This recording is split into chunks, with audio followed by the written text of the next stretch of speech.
Hi, welcome to my YouTube channel. ഇന്ന് ഞാൻ ഉണ്ടാക്കിയിരിക്കുന്നത് വറുത്തരച്ച ചിക്കൻ കറിയാണ്. അത് എല്ലാവർക്കും ഒരുപാട് ഇഷ്ടപ്പെടും. അപ്പോൾ ഇത് ഉണ്ടാക്കിയത് എങ്ങനെയാണെന്ന് നമുക്ക് നോക്കാം. വീഡിയോയിലേക്ക് പോകാം. അത് ഞാനിവിടെ 1.5 കിലോ ചിക്കൻ കഴുകി വൃത്തിയാക്കി വെച്ചിട്ടുണ്ട്.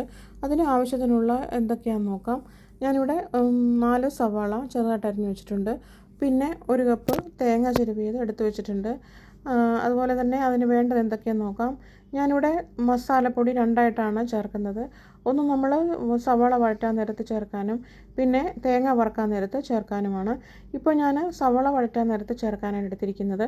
1 ടേബിൾ സ്പൂൺ മല്ലിപ്പൊടി, 1 ടീസ്പൂൺ എരിവില്ലാത്ത മുളക് പൊടി, 1 ടീസ്പൂൺ കുരുമുളക് പൊടി, 1 ടീസ്പൂൺ ഗരം മസാലപ്പൊടി, 1.5 ടീസ്പൂൺ ചിക്കൻ മസാലപ്പൊടി, പിന്നെ 1/2 ടീസ്പൂൺ മഞ്ഞൾപ്പൊടിയുമാണ് ഇത് ചേർക്കാനായിട്ട് എടുത്തിരിക്കുന്നത്. ഇത് സവാളയിൽ ചേർക്കാൻ എടുത്തിരിക്കുന്നത്. ഇനി അടുത്തത് എന്താണ് നമുക്ക് നോക്കാം.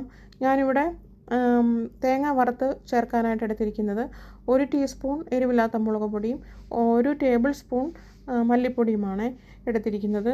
ഞാൻ എപ്പോഴും എരിവില്ലാത്ത മുളക് പൊടി കറികൾക്കൊക്കെ ചേർക്കാറുള്ളൂ. പിന്നെ താളിക്കാൻ വേണ്ടി എടുത്തിരിക്കുന്നത് കറിവേപ്പില, അതുപോലെ തന്നെ ചുവന്ന മുളക് എടുത്തിട്ടുണ്ട്. പിന്നെ 1 ടീസ്പൂൺ പെരിഞ്ജീരകം ഞാൻ ചേർക്കുന്നുണ്ട്. അതുപോലെ തന്നെ കടുക് എടുത്തിട്ടുണ്ട്. പിന്നെ ഇഞ്ചി, വെളുത്തുള്ളി, പച്ചമുളക് അരിഞ്ഞു വെച്ചിട്ടുണ്ട്. അതെല്ലാം ആവശ്യത്തിനാണ്. 1 തക്കാളി, പഴുത്ത തക്കാളി അരിഞ്ഞു വെച്ചിട്ടുണ്ട്. അതുപോലെ തന്നെ ഉപ്പ്, എണ്ണ, ആവശ്യത്തിനുള്ള വെള്ളം. ഞാനിവിടെ പാൻ ചൂടായതിന് ശേഷം ഓയിൽ ഒഴിച്ച് കൊടുത്തു. അതിനുശേഷം നമ്മൾ സവാള അരിഞ്ഞത് ഞാൻ ഇട്ട് കൊടുത്ത് നന്നായിട്ടൊന്ന് വഴറ്റിയെടുക്കുകയാണ്. പിന്നെ ഇതിലേക്ക് വെളുത്തുള്ളി അരിഞ്ഞതിട്ട് കൊടുക്കുന്നു. പിന്നെ നമ്മൾ ഇഞ്ചി അരിഞ്ഞതിട്ട് കൊടുത്ത് നന്നായിട്ടൊന്ന് വഴറ്റുകയാണ്. പിന്നെ ഞാൻ 2 ഏലക്ക കുത്തിച്ചതച്ച് വെച്ചിട്ടുണ്ട്. അതിപ്പോൾ അതും കൂടെ ഇട്ട് കൊടുക്കുക, ഒരു ഫ്ലേവറിന് വേണ്ടിയിട്ടാണ്. പിന്നെ പച്ചമുളക് കീറിയിട്ടത് നന്നായിട്ടൊന്ന് ഇട്ട് കൊടുത്ത് നന്നായിട്ടൊന്ന് ഇളക്കിയെടുക്കുക.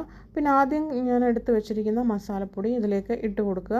അപ്പോൾ മസാലപ്പൊടി എല്ലാം കൂടെ പിടിക്കാൻ വേണ്ടിയിട്ട് നമ്മൾ 1 ടീസ്പൂൺ ഉപ്പ് നമ്മളിപ്പോൾ ചേർത്ത് കൊടുക്കുന്നുണ്ട്. ഉപ്പ് അതിൽ നന്നായിട്ടൊന്ന് പിടിച്ച് വരട്ടെ.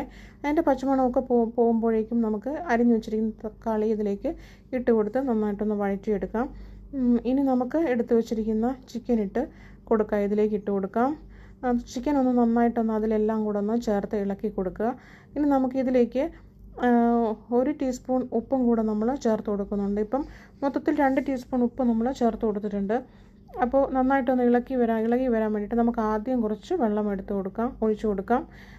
ഞാൻ വെള്ളം ഒഴിച്ച് കൊടുത്ത് നന്നായിട്ടൊന്ന് മിക്സ് ചെയ്തിട്ടുണ്ട്. ഒന്ന് തിളച്ച് വരട്ടെ. ഇനി അതിന് ശേഷം നമുക്ക് നന്നായിട്ട് തിളച്ചതിന് ശേഷം ബാക്കിയുള്ള വെള്ളം കൂടെ ഒഴിച്ച് കൊടുത്ത് ചിക്കൻ ഒന്ന് മുങ്ങിക്കിടക്കുന്ന പോലെ നമ്മൾ ഒഴിച്ചു കൊടുക്കുവാണേ. എന്നിട്ട് അത് നമ്മൾ വേവാനായിട്ട് അടുപ്പത്ത് വെച്ച് അടച്ച് വെച്ച് വേവിക്കാം. ഇനി ഞാനിവിടെ പാൻ അടുപ്പത്ത് വെച്ചിട്ടുണ്ട്. ഒന്ന് ചൂടായി വരുമ്പോഴേക്കും നമ്മൾ ചിരകി വെച്ച തേങ്ങ നമ്മളിതിലേക്ക് വറുക്കാനായിട്ട് ഇട്ട് കൊടുക്കുക. തേങ്ങ ഒന്ന് ചൂടായി വരുമ്പോഴേക്കും നമുക്ക് 1 ടീസ്പൂൺ ഓയിൽ ഇതിലേക്ക് ഒഴിച്ചു കൊടുക്കണം. അത് നന്നായിട്ടൊന്ന് ഒഴിച്ചു കൊടുത്തതിന് നന്നായിട്ടൊന്ന് ഇളക്കി കൊടുക്കുക. തേങ്ങ നന്നായിട്ടൊന്ന് മൂത്ത് വരണം. അത് നന്നായിട്ടൊന്ന് മൂത്ത് വരുമ്പോഴേക്കും നമുക്കിത് ബാക്കി മസാലപ്പൊടിയും കൂടെ നമ്മൾ ചേർത്ത് കൊടുക്കേണ്ടതാണ്. അപ്പോൾ കുറച്ച് നേരം നിന്ന് നമ്മളിത് നന്നായിട്ടൊന്ന് മൂപ്പിച്ചെടുക്കണം. നല്ല ബ്രൗൺ കളർ ആയതിന് ശേഷം നമ്മൾ ഇതിലേക്ക് രണ്ടാമത് എടുത്ത് വെച്ചിരിക്കുന്ന 1 ടേബിൾ സ്പൂൺ മല്ലിപ്പൊടിയും 1 ടീസ്പൂൺ എരിവില്ലാത്ത മുളക് പൊടിയുമാണ് ചേർത്ത് കൊടുത്തിട്ടുണ്ട്. നന്നായിട്ടൊന്ന് പച്ചമണമൊക്കെ പോകുമ്പോഴേക്കും നമുക്ക് 1/2 ടീസ്പൂൺ ഉപ്പും കൂടെ നമ്മൾ ചേർത്ത് കൊടുക്കുകയാണ്. അപ്പോൾ ഞാൻ 2.5 ടീസ്പൂൺ ഉപ്പാണ് ടോട്ടൽ ചേർത്ത് കൊടുത്തിരിക്കുന്നത്. ഇനി നമ്മളിത് ആറാനായിട്ട് മാറ്റി വെച്ച് അരച്ചെടുക്കണം. ഇപ്പം ഈ ചിക്കൻ കറി എല്ലാം ഒന്ന് ശരിയായിട്ട് വെന്ത് വന്നിട്ടുണ്ട്, ഒന്ന് കുറുകി വന്നിട്ടുണ്ട്. ഇനി നമുക്ക് അരച്ച് വെച്ചിരിക്കുന്ന അരപ്പ് ഇതിലേക്ക് ചേർത്ത് കൊടുത്തിട്ട് നന്നായിട്ടൊന്ന് ഇളക്കിയെടുക്കാം. എന്നാൽ നമുക്ക് ഉപ്പൊക്കെ ഉണ്ടോ എന്ന് നമ്മൾ നോക്കണം. ഉപ്പില്ലെന്നുണ്ടെങ്കിൽ കുറച്ചുകൂടെ ചേർക്കണം.